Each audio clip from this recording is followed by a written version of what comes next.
So they'll claim that there's no there's no tie-in between the power structure that exists between the cronies at the World Economic Forum taking place in Davos, Switzerland right now.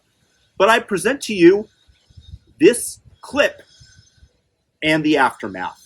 We are finding ourselves in a place where we have increasing polarization everywhere, and everything feels binary when it doesn't need to be. So I think we're going to have to think about a recalibration of a whole range of human rights that are playing out online, from freedom of speech to the freedom to be free from online violence. Let's first of all examine her contention. Free speech online? We don't have the right to speak freely? This is the control of the elite that believe that they know best, that to clamp down on our expression, free speech, which offers us the ability to settle our differences peacefully without engaging into physical violence with one another. If we disagree, if we dare to disagree with the establishment, like saying that perhaps the lab leak theory had some validity to it in the past, disinformation, polarizing, get yourself banned, which, by the way, is exactly what ended up happening to the individual on Twitter who posted this original video. Got banned for this, for posting them using their own words. The same thing that happened to libs of TikTok before the account was reinstated. Crazy people in their own words publicly putting them out on TikTok and compiled, and the person who aggregates these videos was originally suspended.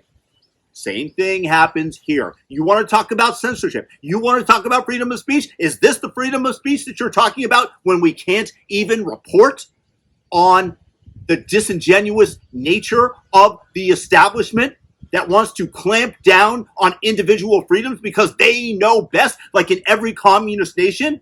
And then she goes on to state about online violence.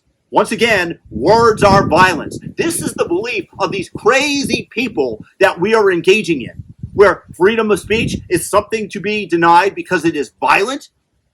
No, it doesn't work like that. Violence is an act of physical aggression. It is not telling somebody a stupid thing. It is not disagreeing with an individual.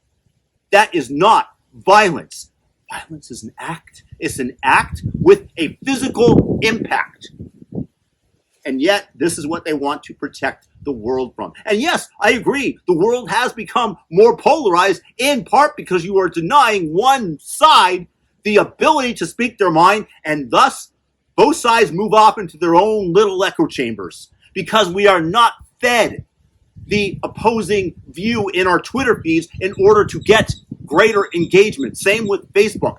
And this is the same thing that happens to individuals because we're able to choose our friends online. We don't go out into the real world. We don't associate with people, and we don't hear their views in person. And we think that we can have some smart alecky remark. And I've been guilty of this on a time or occasion myself because we are not there physically to actually receive the violence that some words might lead to. And let me make one thing clear. Words should never be a cause for violence, despite the fact what the left wants to say, that they get to engage with you because of your words, because this is what they believe. And once again, it's on full display here. And Twitter taking down the account of the person that originally published this video. It just goes to show you what they believe in free speech and online censorship. Guys, thumb up this video, share it with a friend if you got something out of it, if they think you'd enjoy. And subscribe, hit the all notification bell. Peace out. Have a great day.